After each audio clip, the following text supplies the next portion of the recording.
Hello, good evening. Is it working? Okay, perfect.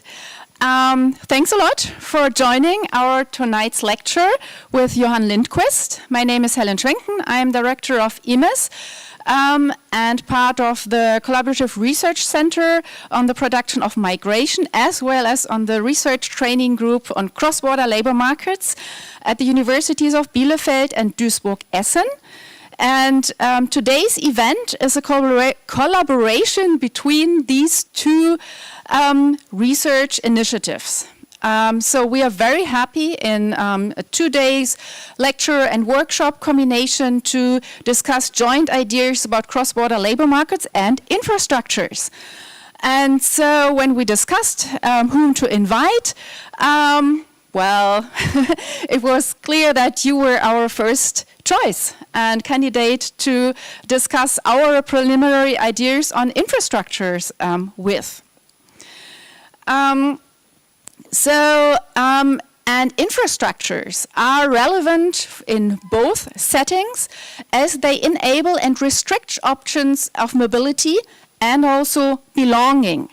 And that's an extension we did in the SFB to also consider issues as citizenship or language as part of the infrastructure. And also in the RTG on cross-border labor markets, we discuss potential extensions or critiques of notions of infrastructure. And that's why we are very happy to discuss on both a conceptual and also very practical level the study and theorizing of infrastructure with Johan Lindquist.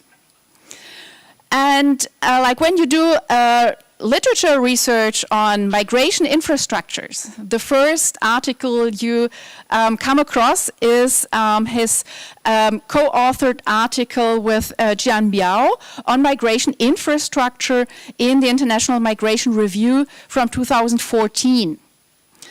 And the concept has been a conceptual anchor for many migration researchers, making a point on the relevance of especially meso-level actors and practices. And having written such an influential piece also comes with a burden. And people, even 10 years after publishing it, invite you to speak about that concept. And so today we are not only interested in learning about the, well, of course, also about the genesis of the concept, how did you conceptualize it, but also whether you maybe regret anything or would do things differently today or would call it completely differently to capture the things you wanted to capture analytically. So, and let me take now the opportunity to briefly introduce Johan Lindquist to our online here in the room, as well as our virtual participants. He's professor of social anthropology and used to serve as director of the Forum for Asian Studies at Stockholm University. And his research is mostly concerned with the relationships between transnationalism and migration, and with a particularly regional focus on Indonesia and Southeast Asia. And he published not only the important IMR article, but also monographs, for example, about figures of Southeast Asian modernity, or about the anxieties of mobility, development, and migration in the Indonesian borderlands. Currently, he's working on 2 projects, or maybe even more. You can update us on that, which relate very nicely to both our discussions in the SFB as well as in the RTG on cross-border labor markets. The first one is like the production and selling of commodities such as likes and followers. A like form of social and economic activity we haven't thought so much about it, but also a labor market. And on social media platforms, and to conceptualize the relationships within the broader discussions about transnationalism and markets. So second project, and you're presenting today about it, is to prepare future migrants for their training, like for becoming a migrant, for their labor abroad. And so it's about circulation and implementation of these training programs, and to better understand like what is coming before recruitment and before actually emigrating, and in particular into so-called low-skill labor migration sectors and jobs. And yeah, without further ado, I hand over to Johan, and we're very much looking forward to your presentation. Thank you very much. I'm going to use this. Can you hear me? Is this working? Okay, great. Thank you. Thank you very much for the introduction, and thank you for the invitation. It's great to be here. It's exciting that there's so much interesting migration research going on here, and I'm really curious to hear more about how these programs are working out in practice. As Helen was saying, I'm just finishing up a project together with scholars from the Digital Methods Initiative at the University of Amsterdam on so-called click farming, the market for social media engagements like Instagram followers, and the reselling of these kinds of commodities starting in Indonesia, but we've also been mapping a kind of global market, which is also a market of arbitrage, of brokerage, in which you gain through reselling. This project has also been important because it's introduced me to different kinds of digital methods, which I think are increasingly important to understand contemporary forms of migration and the rise of digital management platforms for migration that are rising in the global south, particularly after COVID. And this is something that I'm currently thinking about, bringing together these different kinds of approaches and methodologies, and something that I might not have time to talk about, but I'm happy to return to it at the end. So I've given you a topic for my talk, and I'm going to be talking about two different projects that I'm sort of in the midst of. But as this is many of you are doctoral students and sort of are interested in this concept of migration infrastructure, I thought that I would, for pedagogical reasons also, begin by talking about my sort of intellectual genealogy, how this kind of concept became one that I was interested in. So let me go back to when I was a PhD student myself some years ago, in the late 1990s, quite a while ago. I initially went to Indonesia as a PhD student, influenced by discussions concerning transnationalism and globalization, which was the topic that people were discussing at that time. In anthropology, not least, which is my discipline. This was the heyday of scholars like Arjun Appadurai, Ulf Hannert, and their critics, and the rise of a kind of methodological experimentation in ethnography, and the rise of kind of multi-sided ethnography. So as I move through this talk also, and also for pedagogical reasons, I'm going to give you some citations that might be of interest for some of you, not least the students. So this interest in kind of transnationalism and in Indonesia led me to the island of Batam, as an export processing zone just off the coast of Singapore.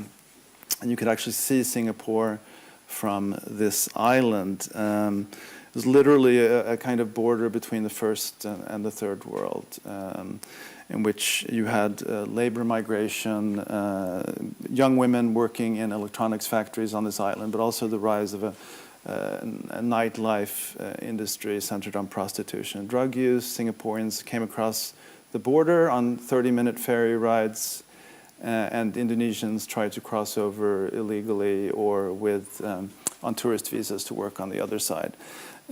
So briefly in this process, I became interested in the experiences of migrants in what might be termed the shadows of globalization.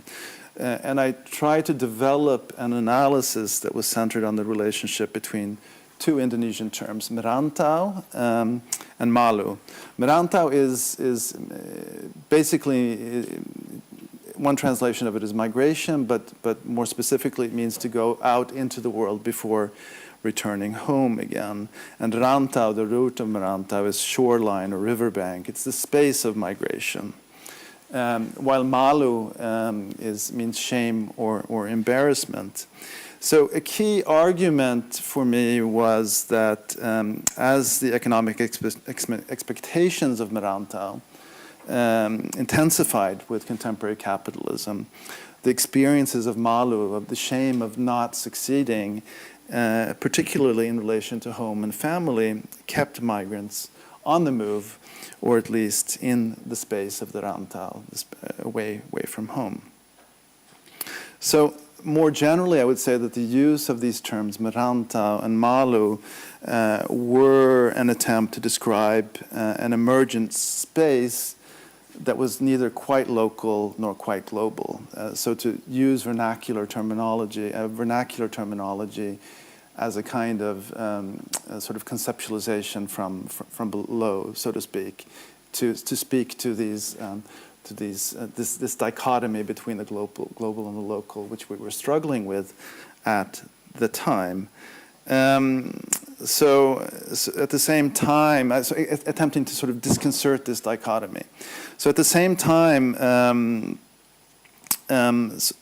rather than discussions about export processing zones were often framed in terms of it being, a part of a borderless world, which allowed for facilitated investments and labor opportunities, generally from the political right, or that it was yet another side of exploitation of migrant labor, generally from the political left. So I wanted to think not about this as a kind of process in which economic processes pushed or pulled migration, right? But to think about malu, a kind of an emotional economy that drove the migratory process instead. So what happens when we go to a place like Batam, a place like this, and think about migration? How can we speak to these broader debates? So that was sort of the point of this research, at least as I've construed it afterwards, right? So I was primarily concerned with migrant experience and emotions rather than the routes that they traveled. And already here you see a difference between the kind of infrastructural approach that will come later. And I was engaging with discussions about globalization, and I was engaging with issues of methodology. How do you study migration in a mobility ethnographically? And I did so by remaining in place rather thinking about a kind of strategic single-site ethnography that revealed processes rather than moving around as George Marcus and others would have it. So as I finished my dissertation and later this book, there were a number of transformations that affected me. And as I was writing, I reflected on what I saw as the limitations of my fieldwork at the time. So one thing that happened was that there was a rise of human trafficking as a form of humanitarian problem and humanitarian intervention in the early 2000s. Suddenly the NGOs on Batam and in Indonesia that had been working on HIV prevention were engaged in counter-trafficking interventions as a kind of discourse of victimization came to emerge. In a sense, this was uncomfortably close to the forms of representations that I had engaged in myself, and anthropology more generally, as for instance, Joel Robbins has written a kind of influential piece called Beyond the Suffering Subject, in which he argues that in contemporary anthropology, the suffering subject that can be in an urban area in New York or anywhere in the world, actually, has replaced sort of the primitive subject as the object of anthropology. So in this process and recognizing my proximity to this discourse of suffering, I struggled to find a position beyond the debates that characterize human trafficking as a construct or industry, or those who found victims that they gave voice. But I think this space made me uncomfortable in a productive way, as I was forced to reflect on the representation of experience, representations of experience and emotions or affect, and my relation to it, to these processes, not least with regard to the figure of the migrant. At the same time, there was an increasing critique against transnational anthropology centered on overly abstract metaphors such as flow, not only from Marxist-oriented world systems theorists influenced by Wallerstein and others, but also from scholars like Anna Singh, who in an article from 2000, The Global Situation, that I show here, highlighted scale making and channel making as a form of critique of more abstract flows.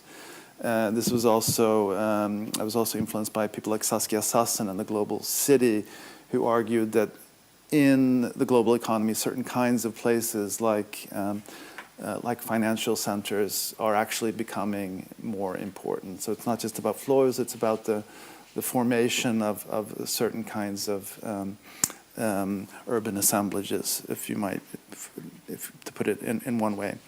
Nina Glick-Schiller and her colleagues had also developed a version of transnational migration, which became influential in migration studies, as I'm sure you all know, centered on a critique of methodological nationalism, notions of migrant integration, which has become a key theme in anthropology. And we, of course, have Thomas Feist from Bielefeld and Jürgen Korling, who, for instance, who have developed notions of transnational social spaces. I'm sure this is very close to home, of course, for that kind of work.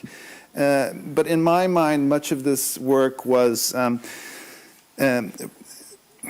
would say, a bit too modular for my taste. I was less interested in this kind of an understanding of transnational social spaces and the kinds of relationships that were established there, and more interested in the kind of ethnographic processes that I saw in front of me. When it comes to the critique of methodological nationalism, I openly accept that as a really very important kind of critique. But it is also kind of an end in itself. We have to go beyond the critique of methodological nationalism and outline a kind of alternative, I would say. So in this context, I find Singh's article an interesting point of historical reference for me as an anthropologist. This is, of course, not something that you all will recognize in the same way, but it is like these are the kinds of discussions I was engaged in. This is also in light of postmodernism and the ensuing attempt to find a new kind of grounding in concepts. I think this is where infrastructure starts to come in, right? What are these flows and scapes? What forms do they make? What is channel making? How do we understand the processes of migration? So, while working on counter-trafficking initiatives, I also began to conduct field work in,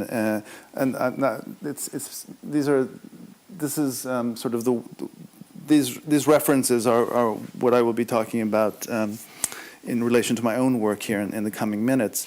So I began to conduct field work in a key sending area in Indonesia, Lombok, aiming to understand how migration took shape there. I quickly realized that I needed to focus not on undocumented migration, which I had sort of been expecting to do, but that state-sponsored documented migration was really was what was happening in this place and in Indonesia more generally. And that no one had really worked on these kinds of issues. There were a wide range of agencies, informal recruiters, and documentation that had really taken off after the Asian economic crisis in the late 1990s. It quickly also, in this process, I quickly decided to turn my attention to migration brokers rather than focusing on migrant experience. So here you see a break from my earlier work, which I've tried to outline. And it quickly became clear that brokers in many ways were better informants than migrants if one wanted to understand how migration was organized more generally. And no one was really, very few people were focusing on these actors in empirical terms. So I was drawn to the literature on brokerage, a classic theme in anthropology, but one that had faded since the 1970s, as kind of Foucauldian and Marxist perspectives had done away with the interest in human agency, which had become a kind of epiphenomenon in relation to those kinds of theoretical perspectives. But then with the rise of neoliberalism and the complicated, increasingly complicated relationship between state society, there was a return of interest in the broker. For instance, the work of Deborah James comes to mind. So the broker perhaps had never gone away in empirical terms, but this became then a conceptual moment where the conceptual and the empirical came to reinforce one another. So on the other hand, there was an ongoing discussion in migration studies, which and particularly the migration industry, but also surprisingly little work on this in ethnographic terms. Scholars, well-known demographers like Graham Hugo raised the issue of it being an important field of study, but that for some reason there had been little methodological work on it.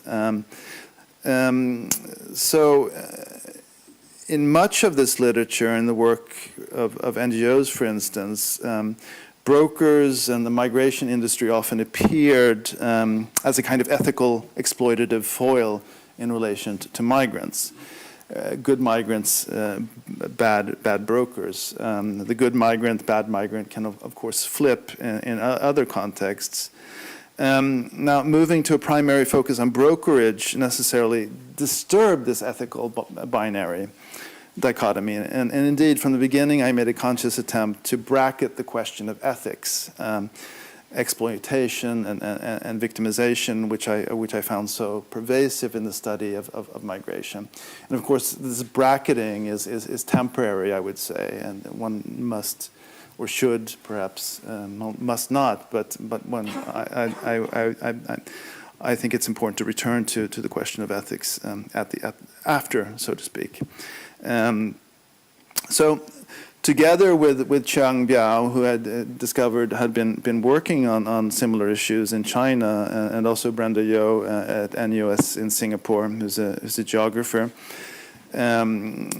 we received funding for a project on migration brokerage called Opening the Black Box of Migration, which loosely then borrowed terminology from science technology studies, which I had become very influenced in as I had started out in medical anthropology, which was STS had an early influence in medical anthropology, so this sort of came with me in this process. So I think that this also led me to think about the sort of socio-material dimensions of brokerage. And this is where the infrastructural comes in through primarily science and technology studies, where I'm paying close attention to brokers, but more importantly, this process also of channel making that Anna Singh and others had discussed, in which documentation, transport, housing, debt relations come to transform villagers into migrants. So at the same time, I was very careful. I was wary of remaining with the broker and to sort of get stuck in the pitfalls of methodological individualism. The broker could not be an end in itself. So I think I came to start thinking about the broker as a kind of methodological fetish of sorts, an ethnographic entry point for thinking about migration as a kind of system in the making. Now, together with Biao in particular, we were struggling to develop a broader conceptualization and settled on infrastructure since because it best seemed to capture the socio-material dimensions of what we were seeing, and which interested us. Biao and I co-organized a workshop on the topic, and we wrote this paper that Helen referred to earlier. And the paper we wrote was very programmatic, and I think actually you asked, do I regret anything? I don't regret anything, but I think I would use this concept more as a kind of, I think about it as more as a mode of attention rather than strictly applying its different dimensions. So how do we think about the socio-material basis of migration as a kind of process rather than thinking about these 5 dimensions that we outlined? And I think this is something we could talk about later, and definitely tomorrow in the workshop with the doctoral students. But we can return to this later. So there is, as you know, a wide range of conceptualization with regard to this middle space. We have migration industry, we have logistics, we have apparatus, we have via politics. And to be perfectly honest, I do not necessarily have a preference, but prefer to think about them more broadly as a kind of common shared engagement with this kind of middle space. So it depends, I think, really, what is your problem, right? And what is the concept that best fits what you are trying to say within this kind of space of concern, if this is your space of concern, of course. So it's a kind of migratory middle space, which is the empirical problem space, and it retains a kind of distance from the migrant, which I would perhaps phrase as being a sort of ethnography nearby the migrant, rather than about the migrant. So I'm more interested in the process to come to shape migration and continue to bracket than the ethical and methodological terms. This is in contrast to other important work, for instance, on the autonomy of migration, which works with a more explicit political perspective. Though I respect this work, I personally find that for me it creates analytical blind spots to have a political position as a starting point. But this we can also discuss, and I respect other perspectives on this, of course. Generally speaking, then, we see this shift now where I've attempted to keep my distance from the focus on experience that characterized my dissertation research, and attempt to develop a form of engagement through ethnographic problems and spaces that open up for analysis, centering on a specific mode of attention at the interface between different processes, this kind of middle space. The ethnographic observations taking place there, and also being mindful of the broader field of research concerned with or avoiding these kinds of issues. So with all this in mind, I mean, so this is my intellectual trajectory summarized briefly. Just, I think it's also important for me to reflect upon this. How did I end up here? What channels led me to certain kinds of perspectives? Because I am, of course, not outside of these processes. I'm reacting to intellectual currents, so to speak. Now, in the past couple of years, I have begun conducting research in Ethiopia, together with my colleague Helen Schwenken. And one reason for this is that Ethiopia has been also developing a state-sponsored circular migration program, like the one in Indonesia or the Philippines, generally focusing on two-year contracts that aim to institutionalize a form of circular migration that creates job opportunities for Ethiopians abroad, deflects demands for residents in destination countries while responding to international demands for safe migration. Steve Vertovec wrote this still, I think, very good working paper on circular migration 15 years ago, where this is basically outlined, actually. Now, this circularity was stopped short by COVID, but has in the past year gained force again, not least because of the major demand from Saudi Arabia. Now, the project was initially centered on what we term migrant preparatory training, which is this kind of vocational education in the deployment of migrants, so cooking and cleaning for domestic workers, for instance, language training. Now, the government-regulated training is part of an expanding migration infrastructure, if I may, that prepares migrants for work abroad while aiming to shape their aspirations and channel them into specific labor sectors in destination countries. So there is a social material process to these transfers that I want to highlight, which one could perhaps phrase it in different ways. Yasmin Ortega, for instance, discusses how the aspirations of Filipinos in the hotel industry are cooled down through training programs as they're pushed to start at the bottom as cleaners, for instance, and work their way up, rather than starting perhaps as receptionists at high-end hotels. In India, Beppe Carlson and Dolly Kikon have described comparable processes in their work on the training of light-skinned English-speaking indigenous Naga from the northeast in India to the hospitality sector in Kerala in the south. Now, in this project, we've particularly been concerned with female domestic workers, which is the dominant occupational category deployed from Ethiopia, as well as sending countries such as Sri Lanka and Indonesia. The demand is immense. In Saudi Arabia alone, domestic workers make up a quarter of the total labor force in the country, about 6 million people. Importantly, these training programs are becoming formalized through policy transfers from established sending countries, notably the Philippines, to countries such as Ethiopia, which along with Kenya and Uganda are currently developing the most ambitious state-regulated labor deployment programs on the African continent.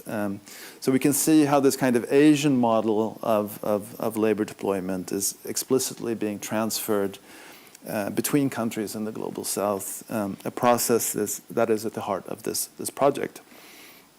So migrant preparatory training is a particularly productive site for considering the relationship between the mobility of and formalization of circular migration policy and the actual operation of circular migration through specific geographical corridors. So the IOM, the International Organization of Migration, for Migration, has for many years focused on information campaigns and short-term training for migrants, while education and certification have long been evident in the context of skilled or semi-skilled migration, the most notable example being nurses from the Philippines. More recently, government-sanctioned migrant training has been increasingly used among low-skilled migrants, such as these female domestic workers in Asia. Migrants are screened, tested, and certified before departure, process documented, and monitored by government bodies or associated public agencies. So scholars working in Asia have described this as a form of disciplining and training centers as total institutions in Goffman's sense. Olivia Kilias, for instance. Others have related this to the growing importance of ideologies of skilling and human capital. So the growing importance of training and certification points to attempts to regulate the actions of prospective migrants, while the concern with migrant aspirations integral to these training programs suggests an engagement with subjectivity, signaling the rise of what Tina Shrestha calls aspirational infrastructures, which is specific to the kinds of work that migrants will engage in. Again, think of Ortega's concept of cooling down, this kind of structuring of aspirations. So consider, for instance, these training centers in Indonesia. This is in Malang on Java. Migrants, female migrants, must pass through these training programs that can last up for 3 months, are based on a standardized national curriculum. Cooking, cleaning, and language training are included. There's also an assessment process that forms the basis for certification. That's a requirement for becoming a migrant. So this is one of these tests ongoing in this context. Here are some images from Addis Ababa in Ethiopia, where I visited these training centers in April and September. This is also a cooking test, and here we have an ironing test. So in many ways it seems reasonable to focus on a comparison of these centers, as there are so many similarities. Indeed, they aim to prepare women to become model maids abroad, learning, for instance, to engage with Saudi households. Reasonable research questions we could ask is how the training varies in practice, and perhaps what effects the training has on migrant subjectivities and on the migration process more generally. Do these young women become better domestic workers after passing through these trainings? And in what way? Do these forms of training create a more efficient labor market, in fact? But in line with my concern with infrastructure or this kind of middle space, I'm not primarily concerned with the experiences of migrants in this process. We could certainly focus ethnographic experience on prospective migrants and the specific skills that they gain or do not gain, and how their subjectivities and aspirations are shaped or are not shaped in this process. But in line with recent research that focuses on the mediation of migration, I'm more concerned actually with thinking about how the circulation and implementation of these training programs themselves could be an entry point for understanding how the recruitment, preparation, deployment, and channeling of migration, documented low-skilled migration, is evolving through increasingly sophisticated means. And a critical dimension of the kind of intensification and deepening of circular migration, which is the dominant, I would say, policy model in contemporary international labor migration in the global south. So we're interested in how policy transfer itself is shaped and how we might approach this ethnographically. So not merely concerned with how circular migration is enacted, but how circular migration policy is increasingly formalized and distributed internationally. Although this perspective to a degree overlaps with the critique of migration management as a project of global governmental activity, we avoid these initial normative assumptions, instead highlight the diverse processes through which circular migration takes shape through specific relationships. Now, I might ask I'll talk more about this, but is infrastructure the right concept for understanding this model? I'll keep that as an open question. Now, how does one conduct research on this? We conducted interviews with government and international organization officials in Addis, and it became clear that the Ethiopian labor deployment program was directly modeled on the Philippines. Now, Philippines is, of course, the iconic sort of migratory country with regard to remittances and with regard to migration management. And they've also created government agencies and a regulatory apparatus which has turned it into what Rodriguez calls a labor brokerage state. As such, the country has become a model for other countries in the region that aim to shape comparable programs. Furthermore, the expansion of a migration bureaucracy in the country has also created a broad national competence in the field of migration management. So this has led to that former employees of TESTA, the Technical Education and Skills Development Authority in the Philippines, one of the key state migration agencies in the Philippines, to serve as consultants and conduct training workshops in countries like Nepal, Mongolia, Cambodia, Laos, and Eastern Europe. But Ethiopia has been the main destination. Apparently a popular joke within TESTA in the Philippines is that Ethiopia is TESTA region 18. The Philippines has 17 regions, since so many former employees have left to work there. Furthermore, more than a decade ago, the ILO, with offices in Addis and Manila, acted as an intermediary between Ethiopia and the Philippines, bringing a Filipino consultant to Addis and organizing a high-level study trips for Ethiopian state ministers to Manila, what the geographer Kevin Ward has called policy tourism. The ILO official who was instrumental in this process told us that the trips were very positive and that the Ethiopian government officials saw great potential in creating a state-regulated migration program that would create work opportunities and channel remittances back to Ethiopia in line with other migration-centered development models. As she put it, the aim was to, quote, to understand how the whole migration structure was implemented in the Philippines with the intention of replicating it here. In this process, several key elements were transferred to Ethiopia, including the Migration Proclamation, which outlines the key dimensions of the labor migration program, a migrant data registration system, and as well as training curriculum and these kinds of training centers. Now, government officials involved in the technical working group told us that the initial curriculum had been designed in collaboration with a consultant that had formerly worked at TESTA in the Philippines and was based on domestic worker training modules found on the Philippine government websites.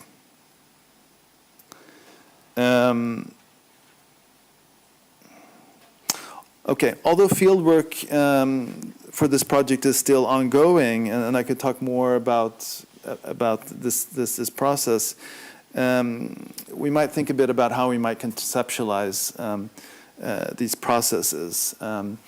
In his book, The Migration Apparatus, noted earlier, for instance, Greg Feldman has conducted research on EU migration policymakers and officials who are far removed from the migrants they regulate, thus creating a world of indirect human relations and enables what he understands as a kind of violence of social indifference. A different literature in geography, particularly,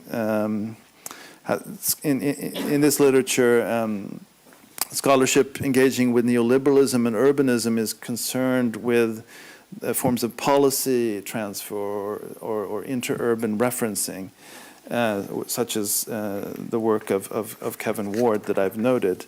Policymakers in cities are concerned with what it takes to create a kind of livable or a global city, and the different rankings associated with these criteria, quality of schools, green areas, and so on, which are considered important for attracting businesses, companies, and tourists, for instance. Now we see similar kinds of processes taking place in migration policy, but in this case along a south-south continuum. While Feldman's approach is valuable, the policymakers that concern us are hardly indifferent in the way that he describes them in the EU, but are rather generally committed to improving the conditions for white migrant workers. They are, however, also far removed from the migrants that concern them, and are clearly concerned with a field of knowledge and policy production that is valued and formalized on an international level, while creating international career paths for the policymakers themselves. One of the Ethiopian government officials we spoke with described how, along with working with consultants from the Philippines, they were concerned with finding material on government websites around the world in order to gain an understanding of what are termed best practices, thus pointing to forms of interreferencing well described in urban studies. While within this model of urban studies, this may be considered an endpoint in the critique of so-called fast policy associated with neoliberalism, we believe it's important to dwell on these practices more and consider the forms of relationships that are established in shaping and transferring migration policy. This would appear to be a more productive starting point rather than dwelling on the apparent failures of policy transfer itself. Now, one issue that characterizes migration infrastructure is that it has no clear beginning or end. Naming it in itself is a categorical act that brings it into being. Now, defining these limits then depend on what kind of problem, I would say, one is concerned with. So when you study infrastructure, the methodological choice is also an analytical choice in that sense. While earlier work has focused, for instance, on process of documentation or training itself, the project I'm outlining here is more expansive and considers the establishment of infrastructure itself. And this is very much in line with one article that I have written, which describes the mobility of brokers who come to establish routes of migrant mobility, thus highlighting what I term a form of adjacent mobility. We might consider the policy tourism I noted in similar terms as the mobility of Ethiopian state officials. Filipino consultants and ILO officials form the basis for circulation implementation of infrastructural forms such as training centers. So this is thus a kind of circulation of circular migration as a socio-material policy model, and I think it is important to sort of think about this circulation of knowledge more critically and to pay more careful ethnographic attention to it. I'm running out of time. Maybe I just briefly run through the second project that we are currently applying for, which has to do with